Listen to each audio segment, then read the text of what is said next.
Iran sparks chaos in the Gulf by launching missiles and drones against Kuwait and Bahrain.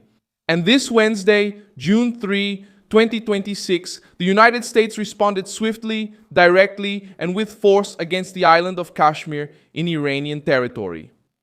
The Revolutionary Guard tried to turn a regional attack into a show of force, targeting areas linked to the American presence, pressuring Gulf allies, and setting off sirens in the middle of the night, but the move backfired. The defenses of Kuwait, Bahrain, and the United States sprang into action.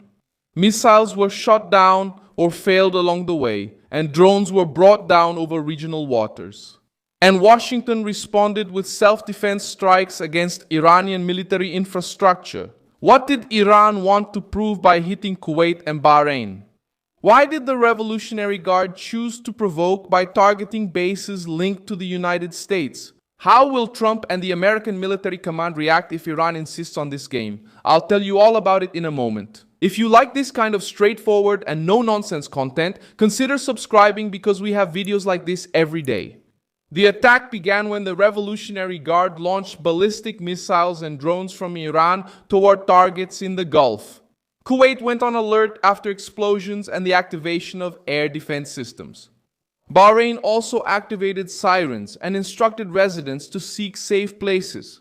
The political goal was, of course, to pressure nations that host an American military presence and to show that Tehran can still spread tension. Even after weeks of confrontation, maritime blockade, and fragile attempts at a ceasefire. Kuwait was at the center of the crisis because it hosts United States forces and serves as a strategic point for Gulf security. The first reports indicated an attack with missiles and drones, with air defense trying to intercept threats in the sky. The Kuwaiti government reported that the explosions could be the result of defensive responses against hostile targets, while the population was instructed to follow safety measures. The capital region and areas near sensitive facilities were put on high alert. Bahrain was targeted by the same strategy of intimidation.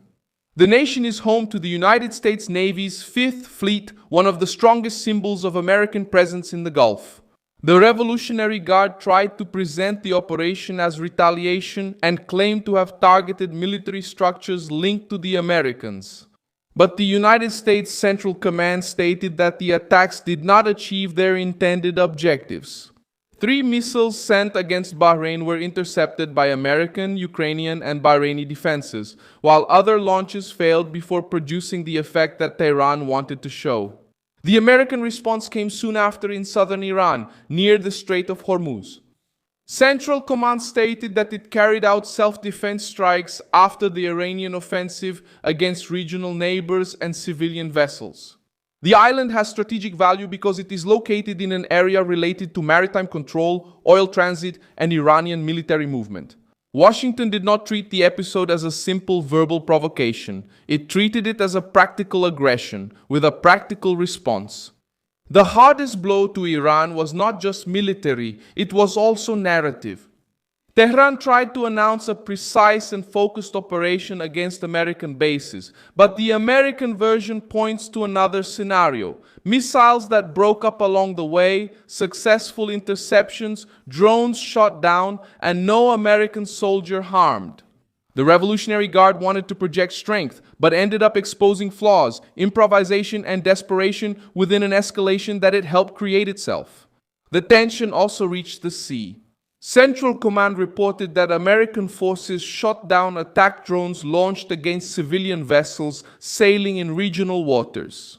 The incident also involved ships connected to oil transportation. Before the new wave of attacks, American forces had intercepted a vessel flying the flag of Botswana, which was heading toward Iran and had reportedly ignored repeated orders from the United States Navy. For Washington, this movement is part of Iran's attempt to bypass restrictions and maintain a strategic flow despite the maritime blockade. For Tehran, the interception became a pretext for retaliation, but the Iranian response ended up targeting Gulf nations and threatening civilian navigation, which further increases the diplomatic isolation of the Islamic Republic. Kuwait and Bahrain were not chosen by chance. Both nations are part of the security framework set up by the United States in the region. The problem for the Iranian regime is that the intimidation may have backfired. Instead of breaking the American line, the attack reinforced the perception that Tehran is the one sabotaging the ceasefire and threatening civilian routes. Central Command classified the action as unjustified aggression during the ceasefire and as a threat. This statement carries weight because it creates a political basis for new responses, new sanctions, renewed isolation, and a greater US military presence in the Gulf. The air crisis has also escalated. Bahrain closed its airspace for security reasons, and flights in the region experienced diversions and delays.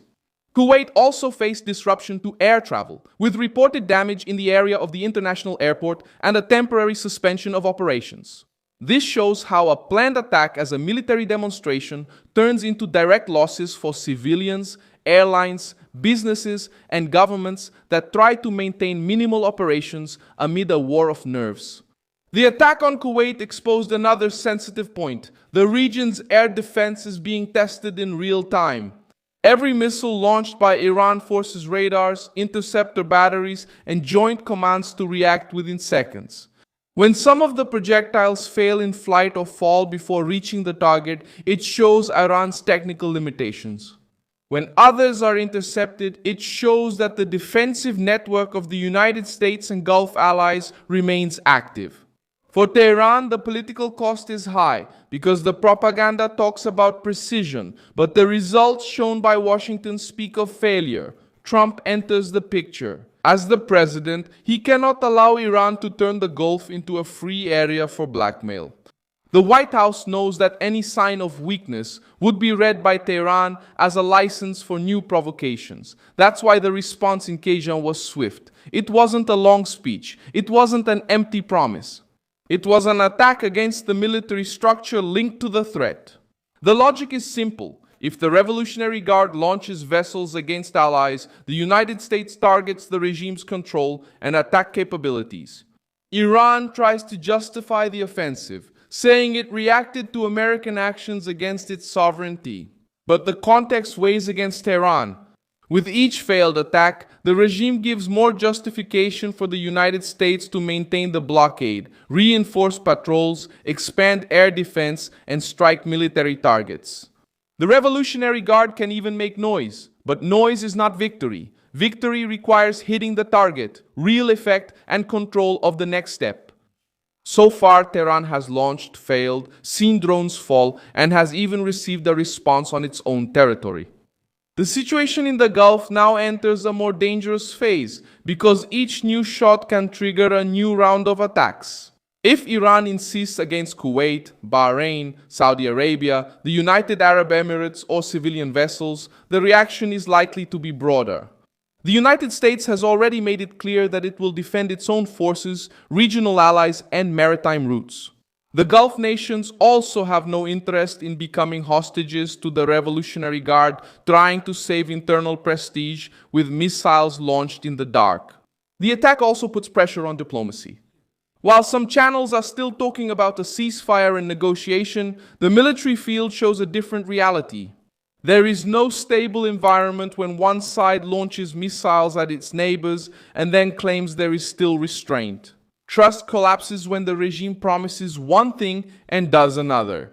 In the Gulf, the night showed a simple lesson. Provoking the United States and its allies may generate propaganda in Tehran, but it can also bring an immediate response on the map. I'm Milson Alves, Global, and my purpose is to keep you well informed with the truth every day. The news links are in the description. Like this video, subscribe to the channel, and at the end, check out the comments so you can be even more engaged with the Milson Alves community.